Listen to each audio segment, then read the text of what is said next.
স্বামী বিবেকানন্দের মহাপ্রয়াণ। একটি তথ্য চন্দ্রশেখর চট্টোপাধ্যায় সম্পাদিত। স্বামীজির মহাপ্রয়াণ 1902 সালের 4 জুলাই ছিল এক স্মরণীয় দিন। আধুনিক ভারতের এক মহান দূত স্বামী বিবেকানন্দ রাত্রি প্রায় 9টা নাগাদ ধ্যানমগ্ন অবস্থায় মহাসমাধি গ্রহণ করেন। তার জীবনের প্রদীপ, যা আধ্যাত্মিক জগতে আলো জ্বালিয়েছিল, হঠাৎ এক রাতের নিঃসীম অন্ধকারে নিভে গেল।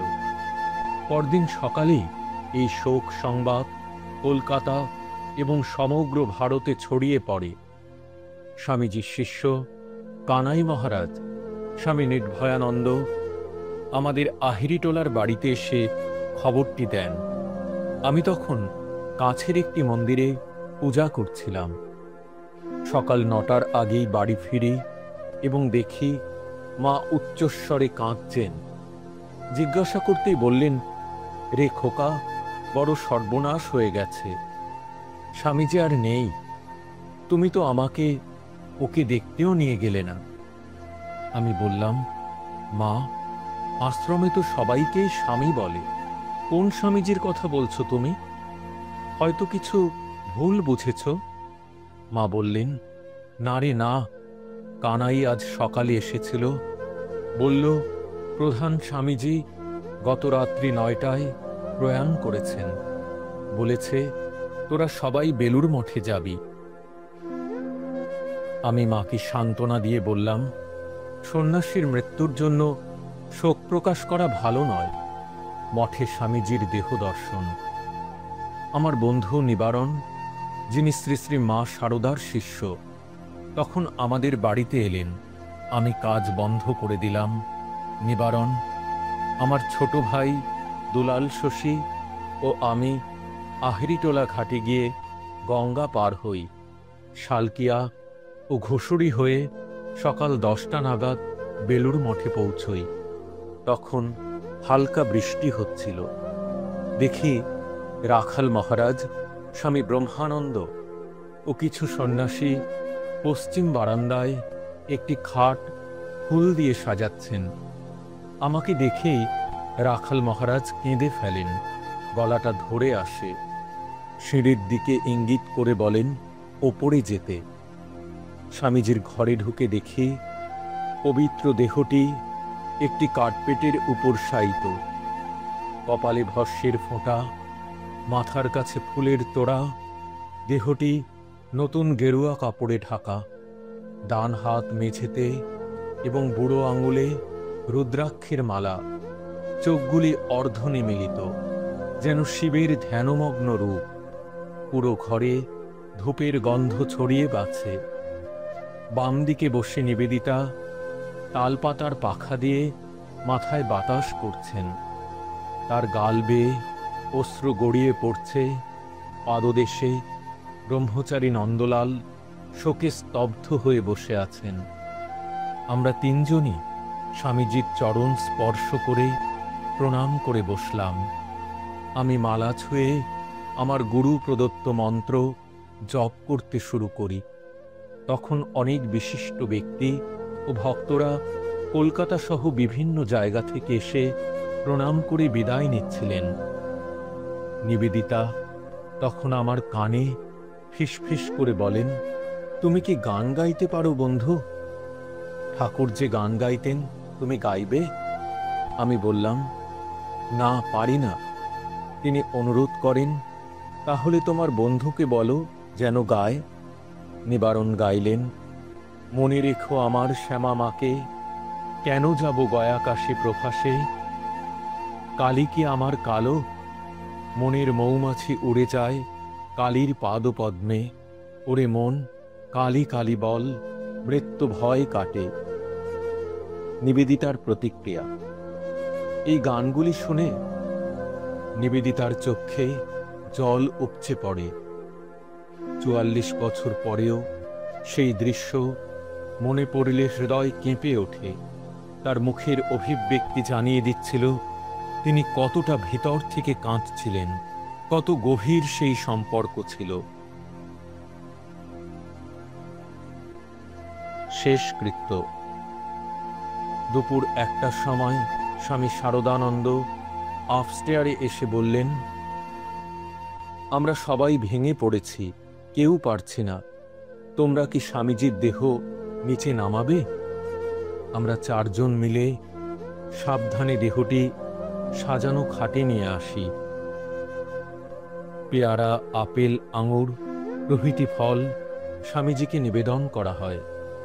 স্বামী অদ্বৈতানন্দ বললেন, নন্দলাল, স্বামীজি তোমাকে খুব ভালোবাসতেন, তুমি তার পূজা করো। সবাই সম্মতি দিলে নন্দলাল ফুল, মালা, ফল, মিষ্টি দিয়ে শেষ পূজা করেন। ছবি তোলার প্রস্তাব উঠলে ব্রহ্মানন্দ তা মানেন না, বলেন, অনেক ভালো ছবি আছে, এই শোকময় ছবি কারোর হৃদয় ভেঙে দেবে। ফুটপ্রিন্ট তোলা হয়। নিবেদিতা একটি নতুন রুমাল নেন। আমি একটি গোলাপ অর্ধফোটা অবস্থায় স্যান্ডেল মাখিয়ে স্বামীজির চরণে ছুঁয়ে পকেটে রাখি স্মৃতিস্বরূপ। স্বামী শারদানন্দ বললেন, চলো দেহ চিতাস্থলে নিয়ে যাই। আমরা 4 জন আবার খাটটি নিয়ে যাই। বৃষ্টিতে জমি কাদা ও কাঁটা গাছে ভরা ছিল। দেহ চিতায় তোলা হয়। তখন স্বামীজির পিসি ও পিস্তুত ভাই হাবুদত্ত আসেন ও বিলাপ করেন।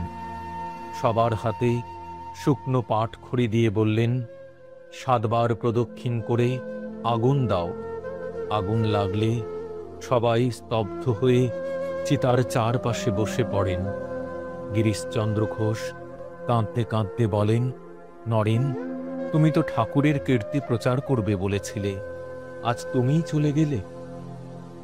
নিবেদিতা কান্না চাপতে না পেরে চিতা প্রদক্ষিণ করতে শুরু করেন। ব্রহ্মানন্দজি তার কাপড়ে আগুন লেগে যাওয়ার আশঙ্কা করে নির্ভয়ানন্দজিকে বলেন তাকে সরিয়ে আনতে। নিবেদিতাকে গঙ্গার ধারে নিয়ে গিয়ে সান্ত্বনা দেওয়া হয়।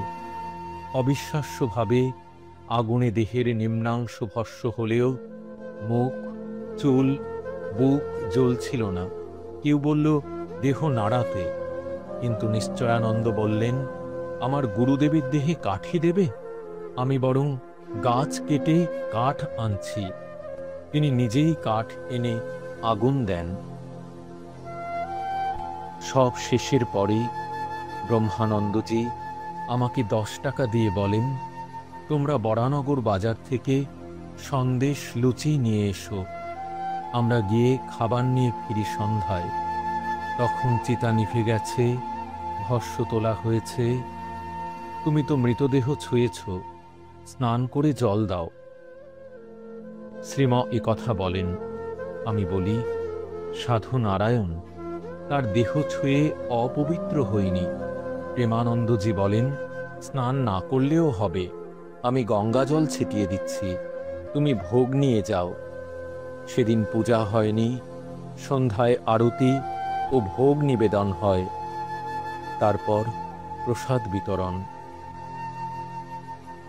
স্বামীজির শেষ ইচ্ছা পূরণ, কালী পূজা সম্পাদন। 4 জুলাইয়ের পরের অমাবস্যায় বেলুর মঠে কালী পূজা হয়। ভক্তরা নয়, শুধু ভূপেন্দ্রনাথ দত্ত আমন্ত্রিত হন। মাখন মহারাজ বললেন, 30 পাউন্ড শুকনো বেল কাঠ আনো। বৃষ্টি হলেও আমরা বেল কাঠ এনে দিই। ব্রহ্মানন্দজি খুশি হয়ে শিবের স্তোত্র পাঠ করেন। চন্দ্রশেখর চন্দ্রশেখর চন্দ্রশেখর পাহিমাম, চন্দ্রশেখর চন্দ্রশেখর চন্দ্রশেখর রক্ষমাম। রাত্রি 10টায় উপরের মন্দিরে ঈশ্বরচন্দ্র চক্রবর্তী পূজা করেন। সকলে ধ্যান করেন স্বামীজির ঘরে। এরপর প্রসাদ বিতরণ হয়। রাত 3টায় শারদানন্দজি এসে আমাদের ঘুম ভাঙান। ব্রহ্মানন্দজি মন্ত্রজপ করতে বলেন। তারপর হোমস্থলে সবাই মিলে মন্ত্র জপ করি। তারপর চিতাস্থলে গিয়ে 7 বার প্রদক্ষিণ করি। তারপর ঠাকুরের মন্দিরে প্রণাম করে প্রসাদ গ্রহণ করি।